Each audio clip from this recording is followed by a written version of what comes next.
loved films and I loved film scoring. So suddenly I had a chance to kind of dabble in this, and I wanted to do more, but I was in a band and touring and doing albums.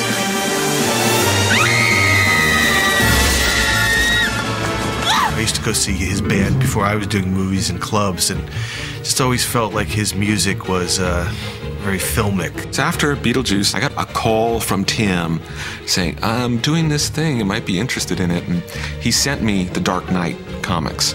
That was much more up my alley than what I had known of the original Batman comics as a kid. And then there was a point where they went into production, and I flew out to London and went out in the set. The very first film he did, Pee-wee's Big Adventure, came out of the blue, kind of. He was looking for a low profile, and this one was like a little higher profile than he wanted. And he took me along as a safety net. I really got my initial ideas from walking around at night on the set of Gotham.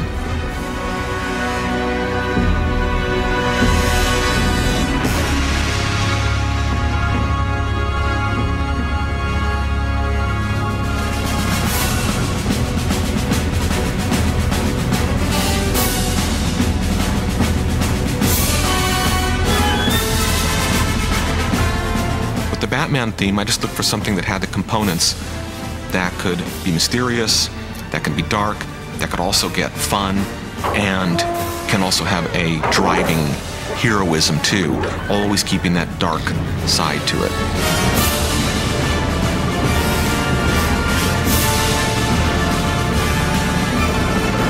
He did come up with a good one. You know, that's hard to do, to come up with what the Batman character is, kind of dark but adventure and moving and operatic, all those things at once. I wasn't trying to come up with something that people would remember so much as something that fit the footage. You know, I always just think of what plays this footage, and I needed something heroic and simple. And in that simplicity, you have building blocks, and you can use different building blocks and expand on them.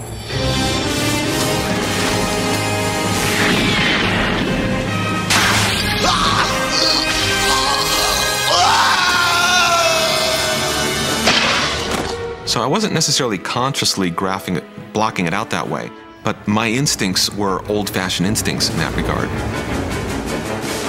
Especially any film of this genre, you're going to have different places to go with your heroes and with your villains. The pen is truly mightier than the sword.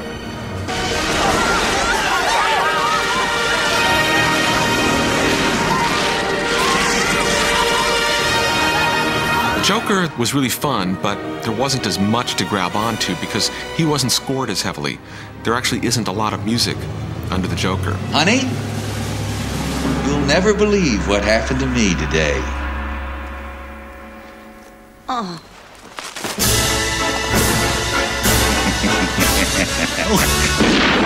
This really fun waltz that I got to write for him during this crazy sequence, that was really fun. Why his kind of weird, twisted waltz?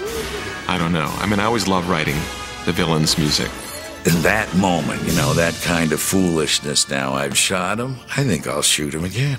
I think I'll do it. You know, I mean, I'll always love that moment in that picture. Oh, what a day.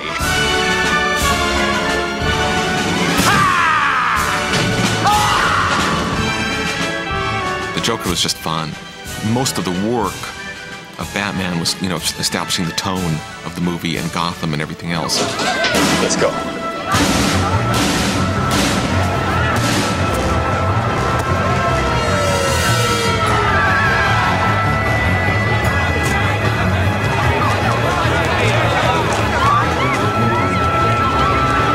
Shields.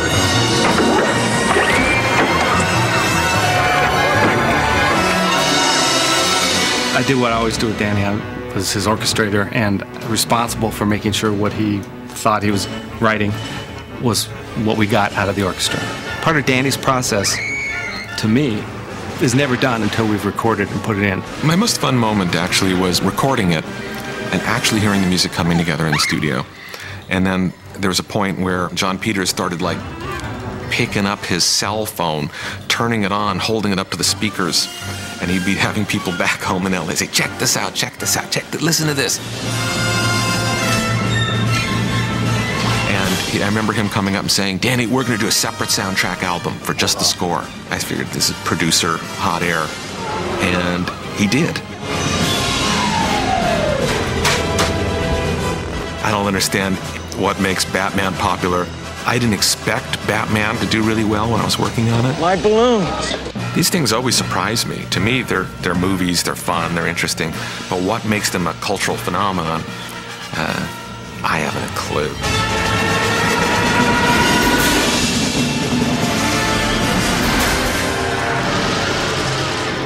You know, always in that genre, you get to pack a lot of your best wallop into the last 12, 15 minutes of the movie.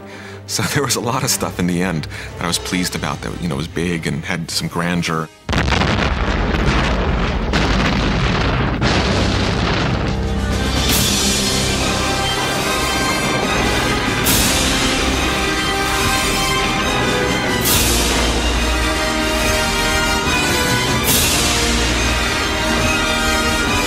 It was like a level of intensity that I never could have comprehended in my life.